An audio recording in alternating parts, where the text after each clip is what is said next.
Fala aí pessoal, sejam muito bem-vindos a mais um vídeo do Biologia Direta, Biologia Sem Enrolação. E na aula de hoje nós iremos dar continuidade à evolução do reino Plantae. Mais especificamente nós iremos falar sobre os anfíbios do reino vegetal. Quer entender por que eu falei isso? Então fica até o final do vídeo. Roda a vinheta, papai!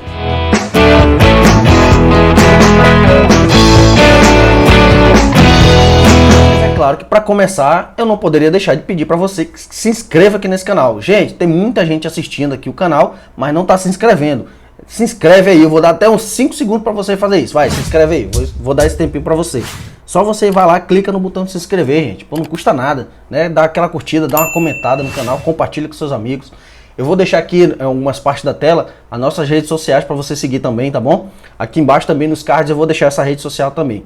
Tá? Hoje, como eu falei para vocês, a gente vai tratar do reino Plantae, né? Ou seja, a gente vai ter uma série aí de 4 vídeos. Hoje vai ser o primeiro vídeo da série e nós iremos tratar aí como eu disse para vocês, dos anfíbios do reino vegetal. Por que eu falei isso sobre anfíbios do reino vegetal? Então eu estou mostrando aqui para vocês os principais representantes desse grupo, tá bom? A gente tá vendo aqui os musgos, mas nós iremos falar de cada grupo até o final do vídeo. Então vou pedir para que você fique aí, tá bom? Gente, eu vou, antes de começar a dar essa aula para vocês, eu vou meio que criar uma história aqui para você tentar contextualizar isso daí, para você tentar entender de uma forma mais prática quando eu quis dizer anfíbios do reino vegetal. Entenda uma coisa, quando a gente fala de anfíbios, né, aí os maiores representantes, os grandes representantes que você deve conhecer são os sapos, as rãs, as pererecas, né, o grupo dos anuros. No reino vegetal nós também temos essa transição. Então, o grupo que marcou a saída do ambiente aquático para o ambiente terrestre foram justamente o que a gente está falando hoje, que são as briófitas, tá?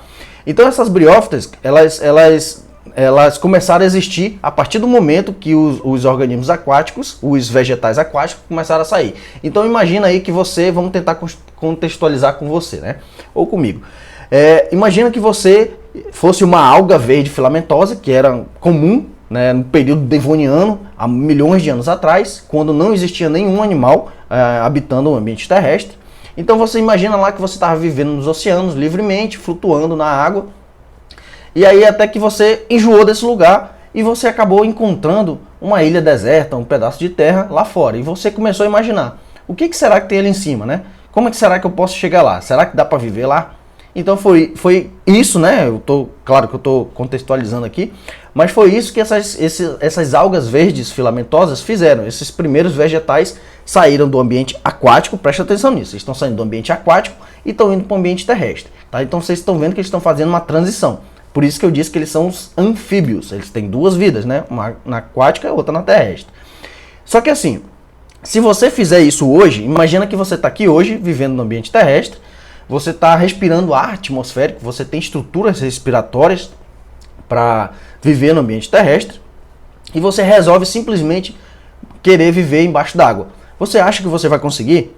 Claro que não, né? Você não tem estruturas respiratórias para viver embaixo d'água. Então, se você mergulhar e tentar viver lá embaixo, você não vai passar de muitos minutos e você vai morrer afogado, porque você não tem essas estruturas. Com essas plantas também aconteceu a mesma coisa. Então eles estavam vivendo no ambiente aquático e estavam migrando para o ambiente terrestre. Então eles não poderiam sair de uma vez só. Eles teriam que fazer isso paulatinamente, teriam que fazer isso aos poucos, tá bom?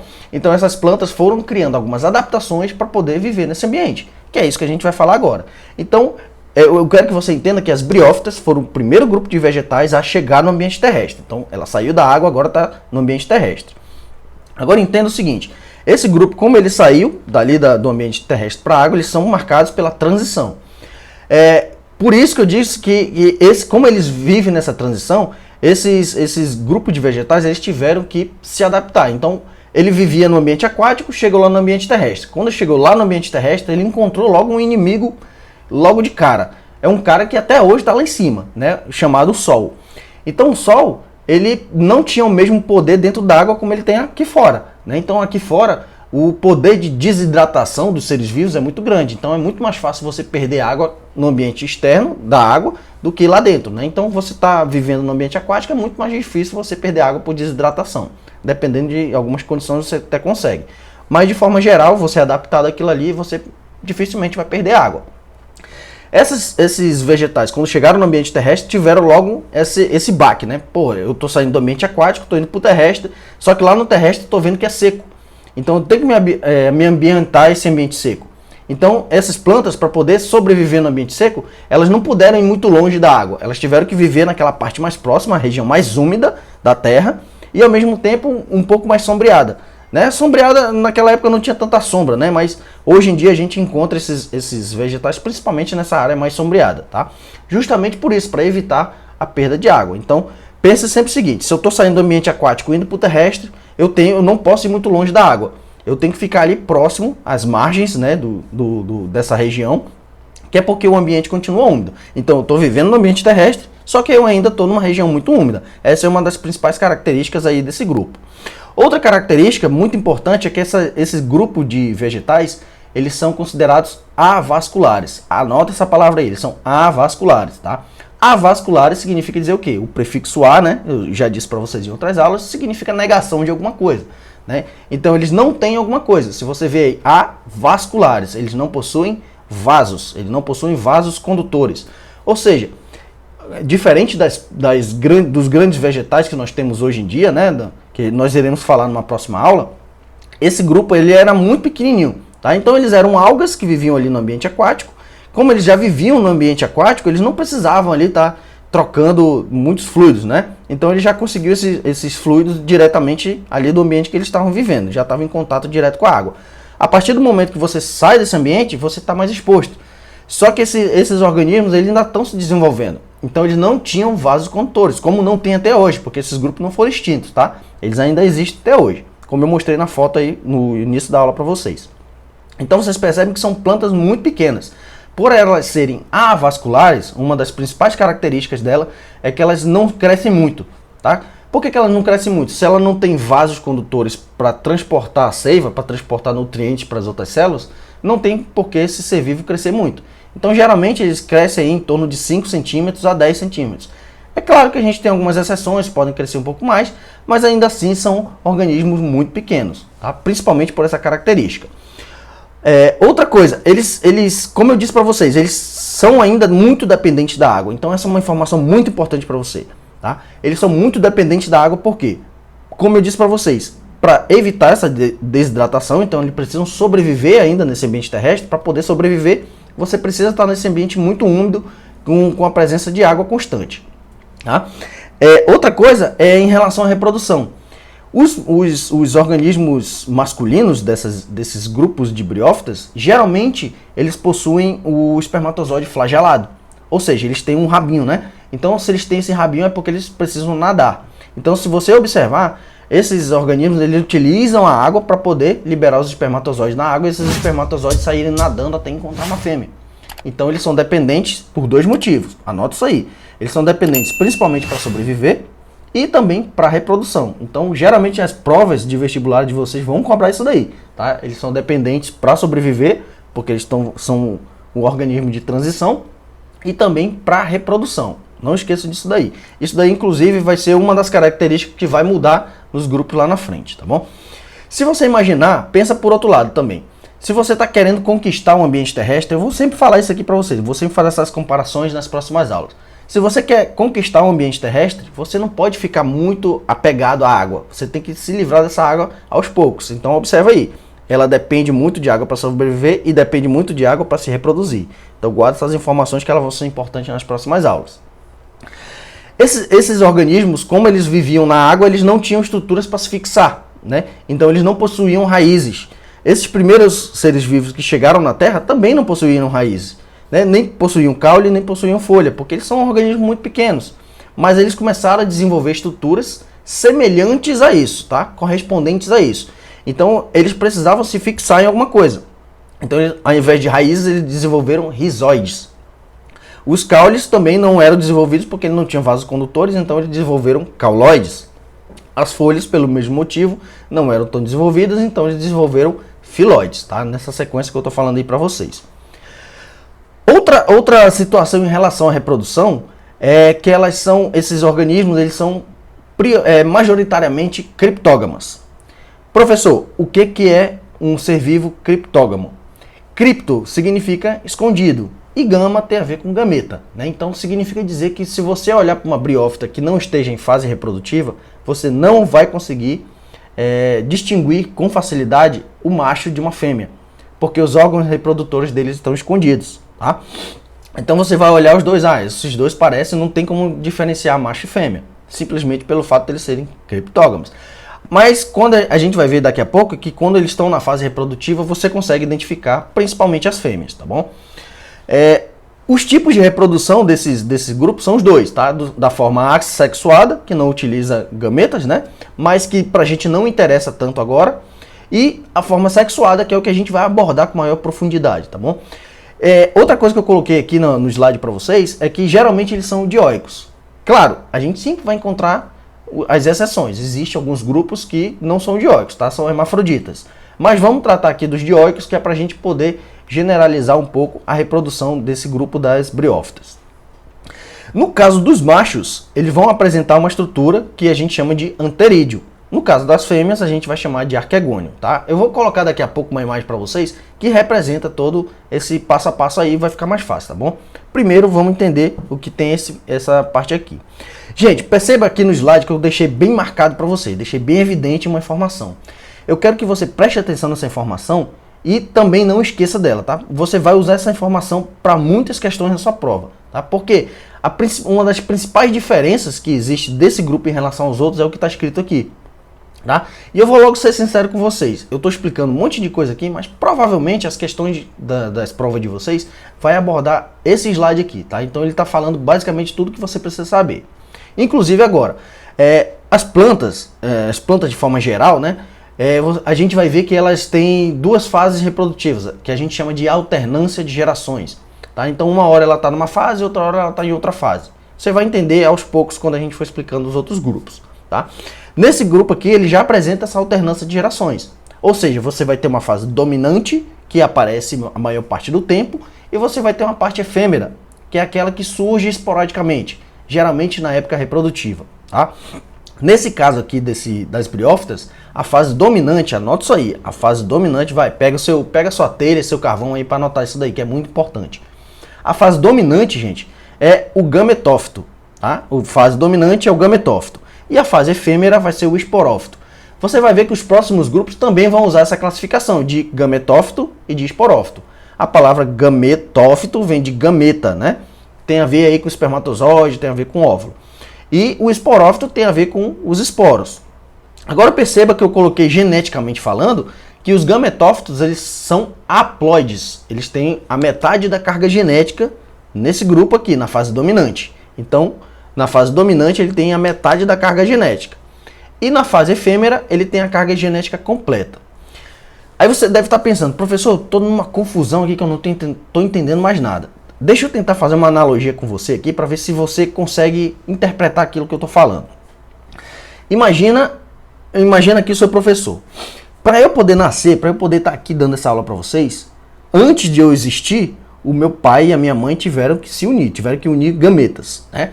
Então, meu pai com o espermatozoide dele, o espermatozoide do meu pai era a fase haploide. Meu pai tinha metade das informações dele e juntou com a fase haploide da minha mãe, que é o óvulo, com a metade das informações dela. Então, a metade de um mais a metade de outro vai formar um inteiro, certo? Matemática, gente. Isso aí não tem para onde fugir.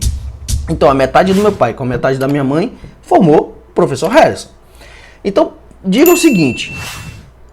A fase que vocês estão vendo aqui, vocês estão vendo o espermatozoide e o óvulo da minha mãe ou vocês estão vendo uma pessoa completa? Claro, vocês estão vendo uma pessoa completa aqui, né? Eu já estou formado, eu já existo.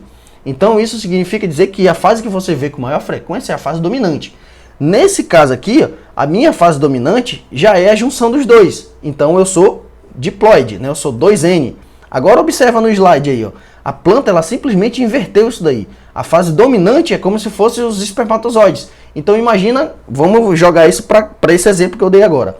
Se eu fosse uma briófita, a fase dominante, a fase que você veria andando por aí pela rua, seria os gametas dos meus pais. Você veria espermatozoide e óvulo dos meus pais andando por aí. E eu só apareceria na época da reprodução. E depois eu sumiria de novo. Tá vendo como fica meio estranho isso? Mas é justamente isso que esse grupo errou. Daqui para frente as outras plantas vão corrigir isso daí. Então por isso que eu digo que isso aqui é muito importante para você. Provavelmente isso aqui vai ser cobrado nas provas de vocês. Então anota isso aí, tá bom? Se você não entendeu, você volta um pouquinho o vídeo, tenta assistir de novo e aí tenta desenhar, tenta fazer alguma coisa, mas você precisa entender o que eu acabei de explicar para você, tá certo? Gente, a gente tem, dentro do grupo das briófitas, a gente tem aí basicamente 3 filos, tá? Eu vou falar bem rapidamente aqui, porque não é tão interessante pra gente nesse momento, tá? Então a gente tem um grupo aí dos antóceros, que são essas plantinhas. Então vocês estão vendo que são plantas muito pequenas, né? Então vocês estão vendo aí, ó, os antóceros. Tem também o filo das hepáticas, também são plantas diminutas, né? Não passam aí de 10 centímetros. Elas são chamadas de hepáticas porque muitas delas, há muito tempo atrás, ainda hoje na medicina tradicional, ainda se usa boa parte dessas plantas para doenças do fígado, né? Por isso que elas são chamadas de hepáticas. E os principais representantes. E o grupo mais diverso, né? Geralmente nas provas ou no próprio ambiente você vai encontrar os musgos. Esses carinhas aqui são encontrados principalmente em regiões onde tem muita água corrente. Então você tem aí uma região que fica escorrendo água o tempo todo, fica passando aquela água ali. Se você está numa floresta próximo a um riacho, ali na beirada dos lagos, dos rios, você pode encontrar com muita facilidade os musgos, tá? Porque eles vivem nesse ambiente úmido, como eu disse para você. Então sempre próximo à água você vai encontrar musgo com muita facilidade. Então aqui eu coloquei para vocês uma imagem ao lado, eu estou aumentando essa imagem, vocês estão vendo aqui do lado esquerdo, vocês estão vendo aí que tem a foto original, né? E do lado direito eu fiz estou aumentando para você. Então eu vou jogar aqui na tela para você ver, para ficar maior e de fácil entendimento. Então entenda aí que tem 2 fases, ó. Da metade para baixo a gente tem o gametófito. Então o gametófito é composto pelo rizoide, pelo cauloide e pelo filóide. Então o gametófito, ele é haploide nessa fase, ele é só a metade dos gametas, e ele é a fase dominante. O esporófito, que já é essa hastezinha em cima, então você tem a haste, você vai ter a cápsula e os esporos que estão dentro dessa cápsula, que a gente vai ver qual é a função de cada um daqui a pouco. Então entenda que a parte de baixo é a parte dominante, né? Ela fica existindo o tempo todo, e essa parte de cima é o esporófito, que é onde vai ter os esporos. Agora, volta aqui para mim. Imagina só essa situação.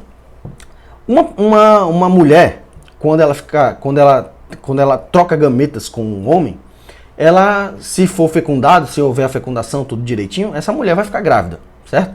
Quando ela ficar grávida, a barriga dela vai aumentando, o bebê vai crescendo ali dentro, né? Então você sabe que a mulher está esperando um filho porque ela fica grávida. No caso dessa planta aqui, você percebe o seguinte: toda vez que aparecer o esporófito, você sabe que essa planta é uma planta feminina. Porque é como se o esporófito fosse a planta grávida. Dá para entender isso daí? Então, se a planta for fecundada por um anterozoide, né, que eu vou já mostrar o ciclo também, essa planta vai desenvolver essa haste. Então, só quem tem essa haste são as plantas femininas. Então, toda vez que você vê um musgo com essa hastezinha para fora, você sabe que aquela é uma planta aí do sexo feminino, tá bom? Professor, como é que funciona essa reprodução aí? Então eu coloquei aqui o ciclo de vida para vocês. Então como eu estou falando para vocês, ciclo de vida. O ciclo significa que ele vai sair de um ponto e vai voltar para esse mesmo ponto. Por que eu estou falando isso para vocês? Porque às vezes você vê uma questão dessa na prova, você se desespera. E não faça isso, gente. Não faça isso. Estou falando para vocês aqui. Pare, respira e comece a analisar passo a passo. Aí você fala: professor, por onde eu começo? Gente, um ciclo, ele começa e termina no mesmo ponto.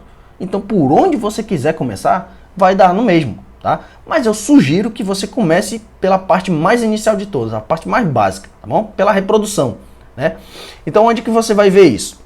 Você vai ver aqui, ó, os anterozoides junto com a parte masculina junto com a feminina. Então, como eu disse para vocês, imagina que essas plantinhas ali estão vivendo ali num ambiente aquático, num ambiente muito úmido, com bastante água. Na época da reprodução, os machos vão liberar os anterozoides, né, os espermatozoides dele, que são flagelados, eles vão nadando até a fêmea. Quando ele encontrar uma fêmea, ele vai fecundar essa fêmea, gerando aí o gametófito feminino maduro, né? Então você vai ter o zigoto, né, que é a junção do espermatozoide com o óvulo, né, do anterozoide dele com a oosfera. E aí você vai formar, então você vai começar a desenvolver aquela parte de cima, que é o esporófito. Então lembrando, a parte que está embaixo aí desse desenho, olha para essa parte da esquerda aqui, né? Então você está vendo que a parte de baixo ali é o gametófito, é a fase dominante, é a fase haploide. Após a fecundação, você está juntando o gameta do macho com a fêmea. Então você está gerando um filho, essa planta está ficando grávida. E aí que vai surgir o esporófito, né? Então esse esporófito já tem todas essas estruturas aí que nós já vimos. Temos a cápsula, e dentro da cápsula nós temos os esporos. Então é como se essa cápsula fosse a barriga e o bebezinho está lá dentro. Os esporos são os bebezinhos.